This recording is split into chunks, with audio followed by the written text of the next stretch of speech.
ফুটবলের মতো, আমি একটা ফুটবল ডিবি কার্যালয়, আমি একটা ফুটবল ছিলাম, এইটুকু আপনাদেরকে বলি।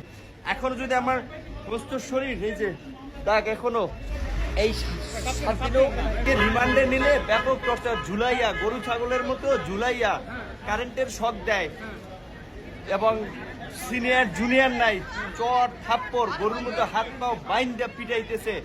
বারবার রিমান্ডে নিলে আরো টর্চার করবে। আপনারা আইনগতভাবে বলেন, রিমান্ডে নিলে যে রিমান্ডের যে নির্দেশনা, যে একজন ম্যাজিস্ট্রেট রিমান্ডে একজন ম্যাজিস্ট্রেট যে উপস্থিত থাকা অবস্থায় যে কথা বলবে সেইভাবে ব্যবস্থা করতে, টর্চার করে সবাইকে ব্যাপক মাত্রায়, যেন রাজনীতি না করে। অনেকের কাছে মুসলেকা চায়, মুসলেকা যে বাইরে যেন রাজনীতি না করে। আর আমাকে বিশেষ করে, আমি কেন নির্বাচনে গেলাম না, 12 কোটি টাকা আমার অফার দিয়েছে, স্বরাষ্ট্রমন্ত্রী বাসায় নিয়ে গেছে, তারপর আমি কেন নির্বাচনে গেলাম না, শেখ হাসিনাকে নিয়ে গালিগালাজ করি, বক্তব্য দেই সরকারকে নিয়ে। এই কারণে আমাকে যারা ছাত্রলীগপন্থী অফিসার, তারা ইচ্ছা মতো ফুটবলের মতো, আমি একটা ফুটবল ডিবি কার্যালয়, আমি একটা ফুটবল ছিলাম, এইটুকু আপনাদেরকে বলি।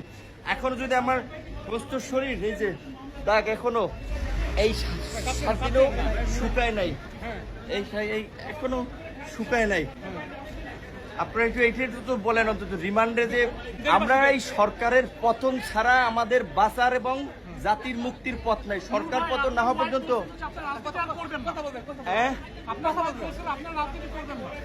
আমাকে তো বাঁচতে দিবেন, আমাকে বলছে পঙ্গু করে দিবে ইলিয়াস আলীর মতো। যদি আমি ওদের আমাকে বলছে যে পঙ্গু করে দেবে, আমার মতো দু একজন নূর না থাকলে তাদের কিচ্ছু হবে না। আমি শুধু এইটুকু বলি যে আমার শারীরিক পরীক্ষা করার দরকার, চিকিৎসা করার দরকার। আমার ইনজেকশন পুশ করছে, এটি কি